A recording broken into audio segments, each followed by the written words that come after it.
4 years ago, this was the week when the famous blue wall that Obama built in the Midwest came apart. Trump scored a comeback from behind victory by edging out Hillary Clinton in Pennsylvania, Michigan, and Wisconsin. It was just 77,000 votes that separated Trump and Hillary in these three states, but their 46 electoral votes were more than enough to appoint Trump as the president for 4 years. But things have moved a lot over the last 4 years. As the Midwest kept inching towards Republicans, the South has kept inching towards the Democrats. Will a realignment happen this year? Is it possible to imagine a Democrat running through the South just like how a Republican ran through the Midwest 4 years ago? It's possible, we cannot rule that out. Florida, North Carolina, Georgia, and Texas are the four states that can jump out of Trump's ship and into Biden's. The red firewall in the South is shaking at its foundation. Biden is ahead of Trump in 3 out of the 4 states and trails Trump by 2 points in Texas. Imagine this: Biden polls better in Texas than Trump polls in Florida and as well in North Carolina for the most part of October. Can you imagine that for a second? It's unbelievable, but it is true. I will only be using aggregate polls for our discussion today because it reduces error and gives us a better view in terms of direction and momentum. In North Carolina, Biden is holding a 2-point lead over Trump. But the problem is, the lead is the aggregate on October 31st. We already have 4.5 million votes banked in North Carolina. So what is the use of this 2-point advantage Biden has now? Not much. Biden held more than 1 and less than 3 lead throughout October in North Carolina. And the 4.5 million votes that has been cast in North Carolina will reflect that polling advantage. To win North Carolina, Biden needs African American voters who account for 1/5 of the electorate. As of October 31, black voters were very close to accounting for 1/5 of the votes cast in North Carolina. So that's a good start. And this will help Biden keep the race tight in NC. Trump is not safe with Biden turning out African American voters in North Carolina. NC is a very difficult state for any Democrat to win. Obama won it only once and his margin was less than 15,000 votes, I believe. More than Biden's lead in NC, what gives me confidence about his chances in North Carolina is actually what happened in the Senate race. When Cal Cunningham got into the sexting scandal, I thought he will give away his lead back. But thanks to Trump's behavior with women, Cal Cunningham emerged stronger than before. He is now sitting on a 6-point lead over Thom Tillis. Now this combination, Cal performing well and Biden leading as well, makes it actually a difficult climb for Trump to keep North Carolina in his column.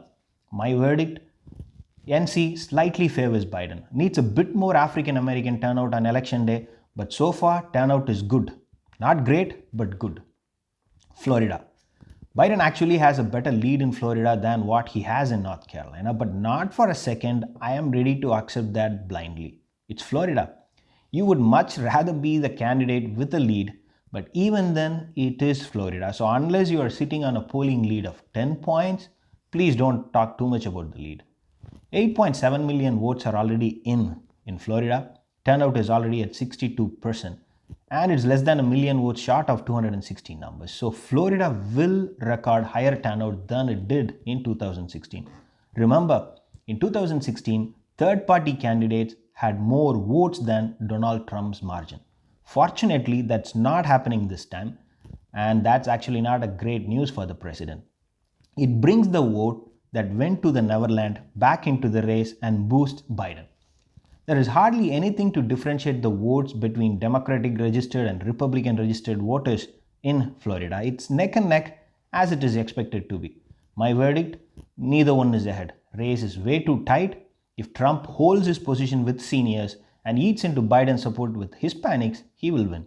If the opposite happens, Biden eats into Trump's support with seniors and holds his support with Hispanics, then he will win. So toss up, anyone can win. Georgia.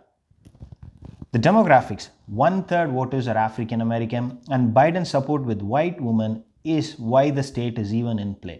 But Trump holds a better than expected support from the Republican base. Of the 4 southern states, it is in Georgia that Trump has the most Republicans voting for him. Biden can win only in a high turnout scenario. 3.9 million ballots have been cast in Georgia so far, which is just 243,000 short of the 4.14 million ballots cast in 2016. So the turnout is going to go up, which is not a great news for the president. So before the election day, out of the three states, Georgia looks better positioned to change its colors, followed by North Carolina and then Florida. Biden slightly favored to win in Georgia, and his target should be to bring in more than 300,000 voters on the election day, as many African American, women, and young voters as possible. And the last, Texas is our special mention in this list. Buckle up, things are going to get interesting. There is a reason why I keep saying higher turnout is not a good thing for this president or any Republican candidate for that matter, is because of this. In 2018, Beto lost Texas Senate seat to Cruz by 214,000 votes. When Texas is divided into two parts, 40 counties where Beto won and 214 counties where Ted Cruz won together. They held a wide margin over each other in each of those groups. If we take that same vote share and project the votes for Trump and Biden, the margin of loss comes down from 214,000 votes to 162,000 votes due to the higher turnout we have. So this is what happens when turnout increases. It really depends on where it increases and how much. But these 40 counties where Democrats hold an edge has voted at a much faster rate than the 214 Republican counties. And second, Trump cannot have the same margin he had in 2016. Neither is he in a position to hold the same margin that Cruz had in 2018. Even a single point drop from Cruz's margin will swing the race towards Biden due to the higher turnout. I'm still not saying that Biden will win or Trump will win. As of today, I can tell you that Biden has run up his margins in the heavily populous Democratic counties in the order of couple of 100,000 votes more than Beto's margin in 2018. And Biden's job is more or less done in Texas. Trump's job starts now and he has not even invested in the state. And that, my friends, is the problem I see for the election day, turnout. My verdict, don't know who will win. The 38 electoral votes will be decided by Hispanic voters. Biden has ran up his margins in the metro suburban areas. Republicans will close the gap with rural white voters. The margin of victory and who wins will be decided by how the Hispanic voters swing. If Trump wins Texas, it will be the smallest margin in the history of Texas, 1% or less. And don't rule out the reverse either.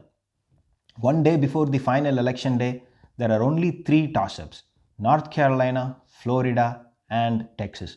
Rest of the country has made up its mind. And the best part is Biden does not need any of them. But Trump needs all three. And that, my friends, is the state of play. Thanks for watching. If you like the content, please subscribe.